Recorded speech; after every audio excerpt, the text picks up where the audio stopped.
Hey guys, welcome back to the channel. In the past couple weeks, we've seen a lot of awesome stuff arrive here at the layout, whether that be engines, cars, or anything in between. However, we really haven't taken much of a chance to show off the layout itself, so in today's video, I thought I'd take you on a tour of my layout. We'll start here at Ashton and travel up to North Juniper and back. I explain why my railroad is called the NJNA Scenic Railroad and why I modeled that. I'll show you some of my favorite scenes in the layout as well, and everything in between. So I hope you're as excited as I am, so let's get started.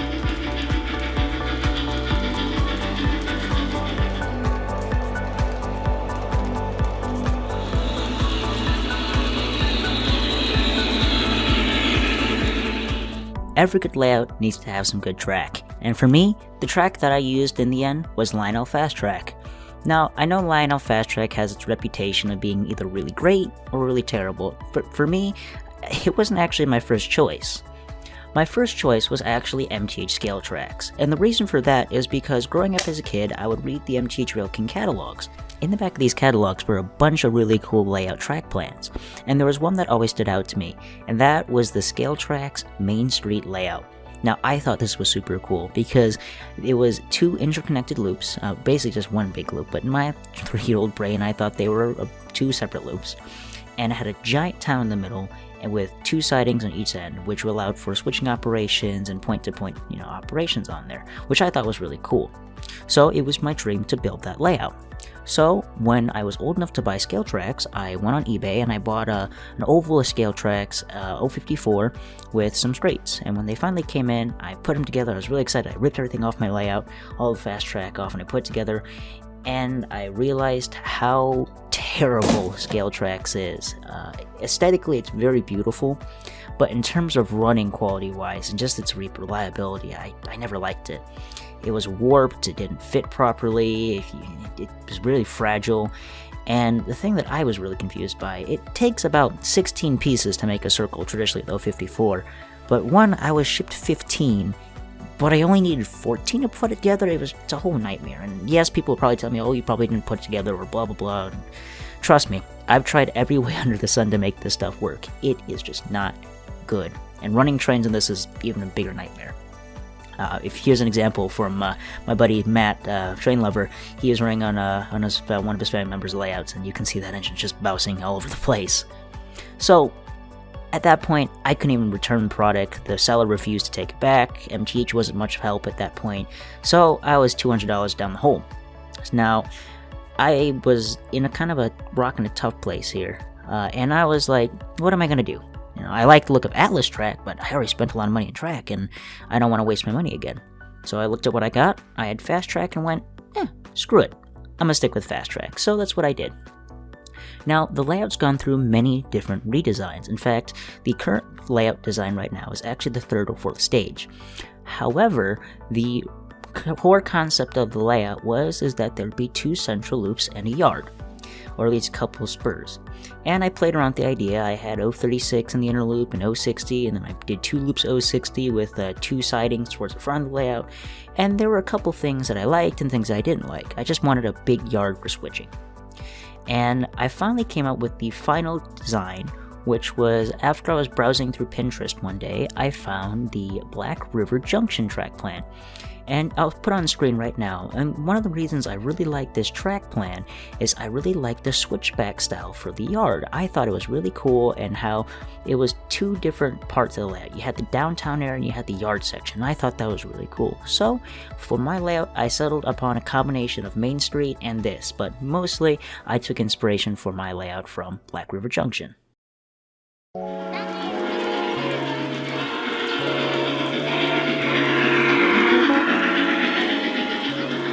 Now, the $1,000,000 question. Why is it called the North Juniper and Ashton Scenic Railroad? Well, that's because there are 2 locations on the layout. That's the town of Ashton, and the end of the line is North Juniper, and those are names that I just thought were cool, that a friend and I came up with, and I just liked how they sound together, so that's why the name stuck. Now, for terms of why is it a scenic railroad, well, this goes back to an idea I had as a child. Back when I was a kid and Hobby Town USA used to have train stuff all the time, I went and would grab the free Walther's catalogs. Well, one year in a Walther's catalog, there was an article called Model All Your Favorite Railroads. and I'll show it on screen in this very water-damaged catalog. I still have it, and basically it explained how you could model anything that you wanted without being restricted to a specific rare or a specific region, because, rare museums have a little bit of everything. Combined with my developing love for Steam excursions, and I was watching a lot of videos of Steam in the Valley at Cuyahoga Valley with 765, I thought I would bring a little bit of that to my layout. So I designed a point-to-point scenic railroad. So it would start in the town of Ashton and go all the way up to North Juniper and back. Now, the way the layout's set up is the front of the layout is set up as the town of Ashton, and I like to keep this side of the layout feeling like your average Americana downtown, and that I feel like I got accomplished pretty well with the buildings and the way they're set up. You follow the main line on the inner loop, and that takes you all the way up to North Juniper Yards, and on the other side you have a completely different feel. You don't feel like you're in a small town anymore, it's all industry, and I found that really, really cool. In the North Juniper Yard, we have some features like a coaling tower and an engine shed, and there's even a warehouse there too. And then across the tracks from there, there's also a general store. But we'll get into those in just a little bit.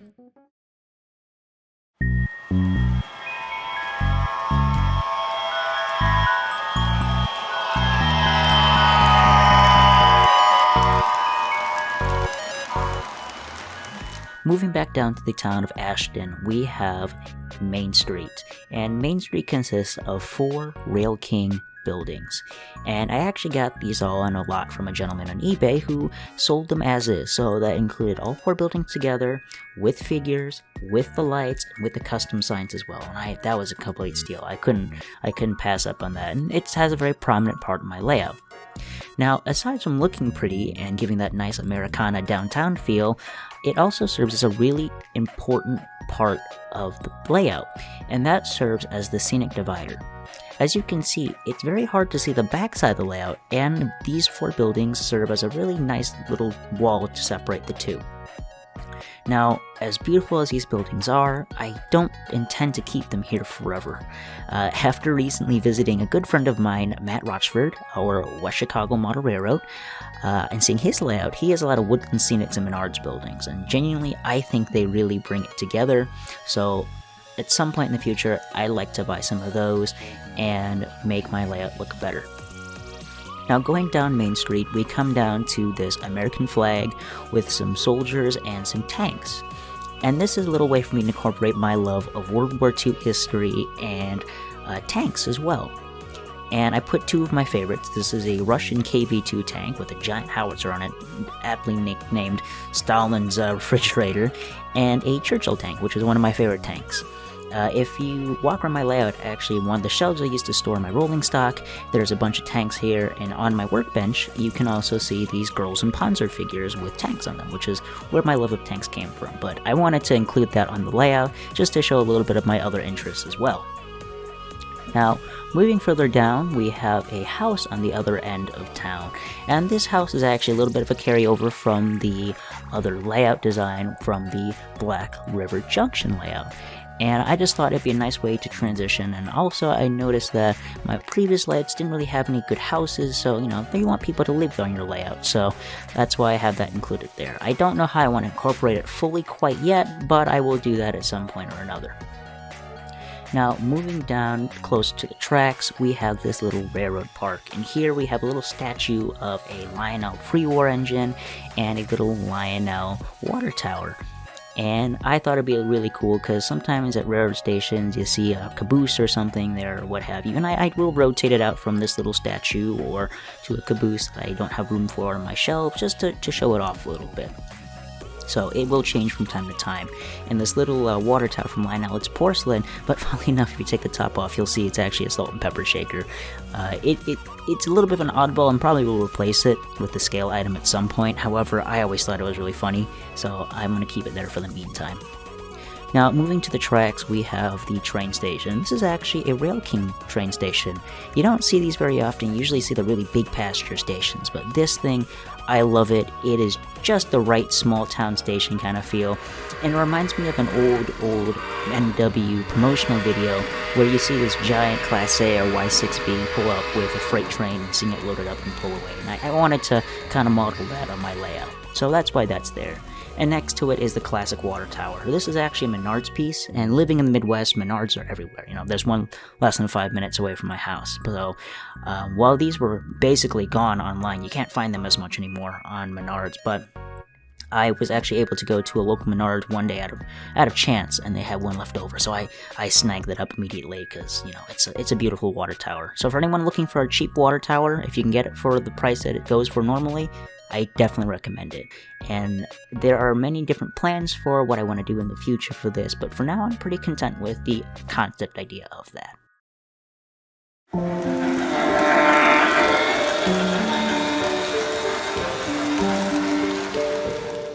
Now, following the main line, we see that coming into the town of Ashton, there's a very, very large mountain. Now, this was actually my first ever scenery attempt on the layout. Now, I put ground cover down before and all that stuff, but this was my first proper challenge. And this is actually made from a singular mountain diorama kit that you can get from Hobby Lobby. It's only $20 and all this can make this, with the exception of a couple ground cover items and with trees. But for a first attempt, it's really not that bad, and it gives a little bit of a scenic border to the edge of the layout, and I really like the look of it. I love watching trains come through, and watching my now arriving series, you can probably tell it's one of my favorite shots. It's not the most perfect thing in the world, and you can definitely see with close scrutiny that there is some plaster cloth that pokes through, so if I were to redo this, I'd probably use Sculptamold to cover it up and have some better ground cover, but for the most part, it's a pretty good defining feature on the layout, and I'm pretty content with it. Now, following the main line even further to the opposite end, just on the edge of town, we have this little corner house. And this was one of the attempts of scenery I did as a kid. Now, it has been modified here and there. There are some little hills and trees and all of that. But this is actually a new building. I used to have a Plasticville house that I bought when I was a child, but I replaced it with an MTH one I bought from my local hobby shop. It's one of the few places that have figures outside of Main Street, and I've got a little lemonade stand with two kids selling lemonade, and why they're facing the tracks I have no idea. Sometimes, maybe the engineers stop and buy some lemonade. Or there is a little lady right here. It's the mother doing some gardening, and so I added a couple corn rows and some flowers and vegetables, and in the back there's the father painting. But maybe he's painting the house across the tracks, or maybe he's painting the engines going by. Hopefully when the steam trains go by, they don't blow his paint everywhere. But moving on from there, we have a corner forest that we've got here, and I love watching trains go through this forest. Now, it's been redone recently. Here is a before and after shot of going from Hobby Lobby trees to these Grand Central trees. I love these trees so much. I got them once from my hobby shop, and I've been using them ever since. And I intend to buy so many more. But they really help to be a nice scenic divider here, and I love trains going through this little cut in the terrain. On the back here, we've actually got some World War II German soldiers.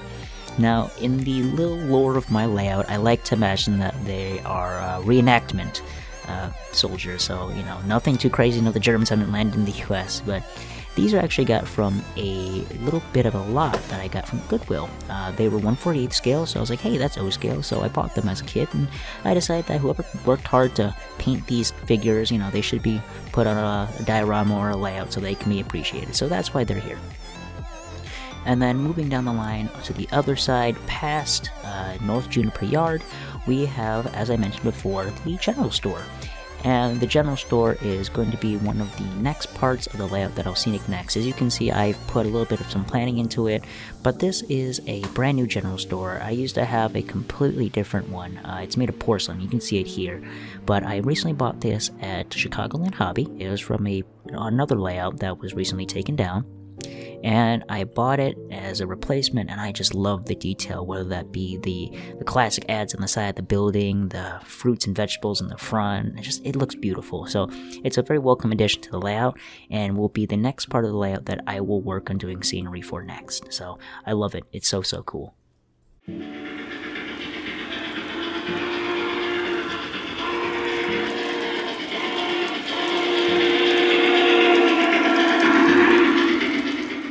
Now lastly, we arrive at North Juniper Yard, and this is another favorite spot on the layout for me.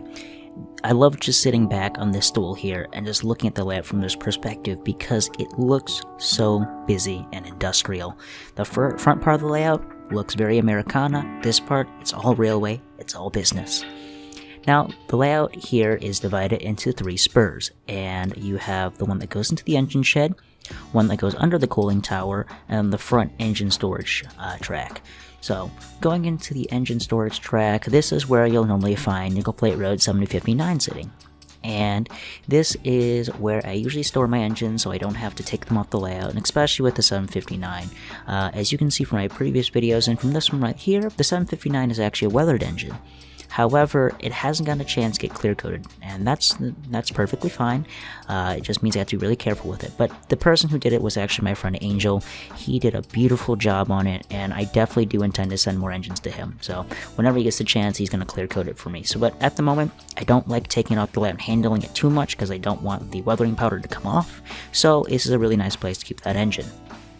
Now, the way that the switches are set up is a switchback, similar to the Black Junction design. However, the downside with it is in that track plan, it goes off to a separate area and crosses over the main line. I don't have that advantage because my layout is pretty small. So the way that happens is just that realistically I can only fit a steam engine into that front switch. A diesel engine I can pull all the way to the end and I can pack it into the engine shed. However, realistically I can't really do as big of switching operations as I originally intended. However, that's perfectly fine. This yard can serve mostly as an aesthetic. And that's alright for what I need it for. I can just pick up rolling stock or pick up engines. It's not that big of a deal. And with the rare museum idea that I had before, you're just displaying rolling stock. It's not that much of an actual switching yard or anything like that.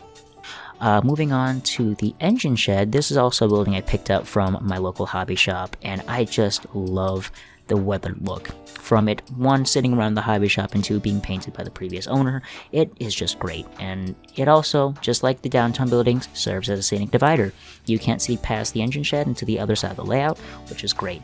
And like I said, really seals the deal of that this is a industrial side of the layout. And then the final big building that we have here on this side of the yard is the cooling tower. And this is just a plastic fill cooling tower. It's just put together, no paint or anything like that. It's stupid easy. But it really helps to bring together the railroad yard look. So I usually have it facing the engine storage track, and that's where all my steam engines get their coal from. The last building in the yard that we have is this big warehouse. Now, it's changed names and changed ownerships a few times with the different placard signs you can put in, but this is actually Menard's building, and this was the first Menard's building I ever bought. You can light it up as well, and it's pretty cool. It actually looks really, really awesome on this layout. It's a nice scenic divider like everything else in the layout, but I just love the industrial look. It really brings the whole look of it together. I kicked around the idea of actually replacing with other Menards buildings, but for now I'm pretty happy with where it is. Right next to it is a little cork platform. Now, you may have noticed this in my running session video, so you might be thinking, Johnny, what the heck is this for? Well, I've debated putting a station or a switch tower up here, and this I can't decide quite yet. I'm still trying to see what I'd like to do. With the lore of my layout, it'd be nice to have a station here at North Juniper so people can get off. But at the same time, it might look a little bit odd with that Menards building right next to it, so I was thinking maybe a switch tower. I don't fully know, so let me know what you guys think in the comment section below. Do you think a little freight depot would look good, or should I have a switch tower? But this yard is something that I really wanted as a kid, and just to have all these tracks and make it look so busy, it's great. And with access to both the inner loop and the outer loop with the interconnected switches, and then having the switch yard right here, it actually gives me a potential of doing a lot of switching operations. And sometimes I just get tired of running trains around in circles, so I can do switching operations. And the great part about having the 2 loops is that I can have a train going around and around on the outer loop, and then just take my GP7 and be able to do some switching operations while the other train's running. It's really cool, and I definitely love this side of the layout.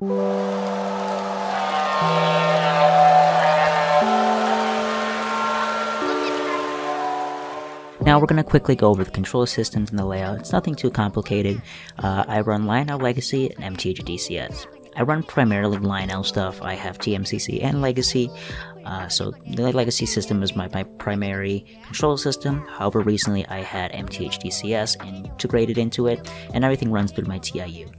I do intend to buy some MTH stuff. I only have my Rail King engines for now, but I do have some more stuff coming in soon. So once that comes in, I will use that system more. For now, the DCS system mostly serves as my remote I use for TMCC, as I have both of them hooked up together.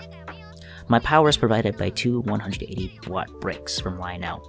One I got from my local hobby shop pre-owned, and one I actually got from my friend Matt Trainlover. So Matt, if you're watching this, thank you so much, dude. Big help.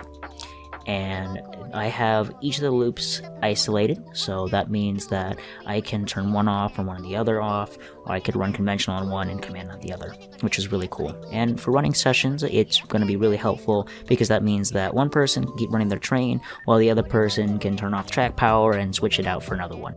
The CW80 on the control stand here controls all the lights for the train station and for downtown. I might buy a smaller transformer for my wiring up my buildings, which I've still yet to do, but at the moment it does the job pretty okay.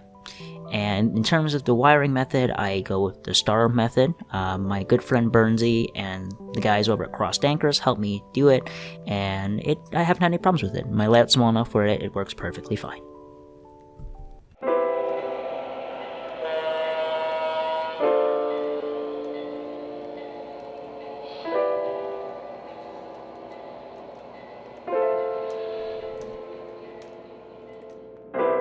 Overall, that's what I have on the layout. Now, the layout is nowhere close to being done yet. There are still a lot of things I'd like to get done, and I have planned for the future. One of them, since the wiring on the layout has been recently completed thanks to the new brick arriving, I would like to finally do some permanent scenery. Now, what do I mean by that? Well, a lot of my scenery is actually temporary. It's actually on these little foam sections I've carved out. It's like the foam flooring that you get at Menards or Home Depot. And my scenery is modular. I can actually pick it up, I can put trees on or put ground cover on and move it to different parts. And the reason why it's like that is because I'm very impatient. I like doing scenery, it's what I get joy out of. So I put temporary scenery with the intention of being able to rip it out one day and do it properly. And now that my wiring and track are done, I can do that. So if you're curious on how I do my temporary scenery, let me know in the comments. Maybe I'll do a little tutorial on how I do it. But I would also like to maybe someday, depending on how things go, redo that mountain. Because like I said, I'm not very happy with the fact that the white plaster cloth shows through. Depending on how things go, I might just rip it out and redo it entirely. So hey, maybe that's a future project. The next section to get the most attention will probably be the general store. As I said before, I have planned it out. I'd like to elevate a little bit, so there's a little embankment next to the track, which I think is really cool. So that'll be something that'll be coming up in the future now that a lot of the work has been done wiring-wise. I'd also like to include a railroad crossing towards the front of the layout, that way that people from Main Street can go out, get out of town, and come into town either way. So that'll go about right here where the curbs just are about to end before they come to the front of the layout. So I just need to find some good railroad crossings to put over there, and that'll be my first attempt at a railroad crossing. I'd like to also add a scenic backdrop on the back wall. As you can see, my walls are made of concrete, so I'd like to put something back here so we can actually get some better shots in the videos. Plus, it's kind of hard to see smoke come out of your engines when your walls are this color, so that's another thing I plan to do. But yeah guys, that is my entire layout, and I hope you enjoyed going through it. Like I said, it's not done by any stretch of the imagination. However, I will do a bunch of layout updates from this point, so I thought I'd catch you guys up on all the stuff that's on the layout at the moment, and in the future we can see how the layout develops and changes. I plan to experiment with a lot of things. It's my first ever layout ever, so hey, now is the perfect time to make mistakes. But thank you so much for watching, guys. I really appreciate you sitting through this long video. It's already over 20 minutes long, so if you managed to make it to the end, thank you so much, and I hope you're as excited as I am for all the new upcoming updates to the layout. I'd like to say thank you to my buddy Jason at JD Stucks. Dude, thank you so much for helping me with this video and sending that clip of the Atlas track. It's a very small section, however, helps a lot because it's hard to find anybody who uses Atlas track who isn't just Eric Siegel. So thank you, and I hope you're enjoying the video, man. I'd also like to give a shout out to my friend RBP Trains, also known as Chris. He is a really good friend of mine, and he's an awesome dude to talk to. He's just as cool to chat with off the air as well as he is on the video, so he's awesome, and I took a lot of inspiration from his layout overview to do my layout overview. So Chris, thank you so much, and I can't wait to meet you sometime in the future, dude. So if you haven't checked out Chris's channel, please do so. I'll leave a link in the description as well. In terms for the future, I have an engine that is pretty familiar with fans of the channel. my Milwaukee Road S3 number 265 weathered has just come back home from Sid. So for those of you who watch Sid's channel, you'll recognize that engine. She's coming home. So next week we will feature her in her own dedicated episode of Now Arriving. I also have another goodie from Sid coming in soon. So hit that subscribe button to see what it is. So I hope you guys are as excited as I am. But once again, thank you so much everybody for watching my channel. I read every one of your comments, and I'm so glad to be part of this community. So until the next time we see each other, stay safe out there, and I'll see you in the next video.